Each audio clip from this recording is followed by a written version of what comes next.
Hi guys.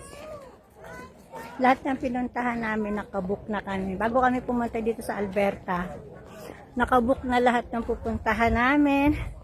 Mga sasakyan namin, hotel, lahat ng pupuntahan naming tourist spot, nakabook na yan. Per oras yan, kaya nakaschedule kami. Bukas babalik na kami ng Toronto. Kaya enjoy na namin tong araw na to hanggang bukas. Bukas 6 PM yung flight namin pabalik na ng Toronto.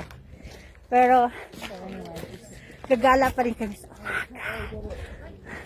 Nakakahinga. Grabe.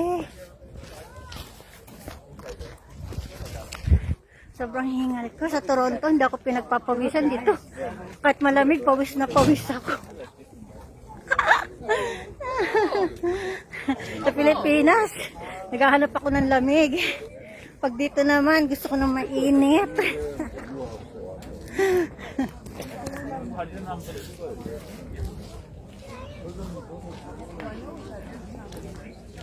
Maganda talaga kapag pupunta kasi sa lugar na nakabook ka. Kasi pagpunta mo, alam mo na kung saan ka pupuntang lugar. Schedule na yan, nakabook na. Meron na kaming ticket, yung mga sasakyan sa shuttle.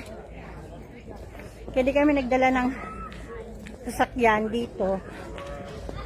Nakabook kami sa shuttle bus. Pang tourist yun.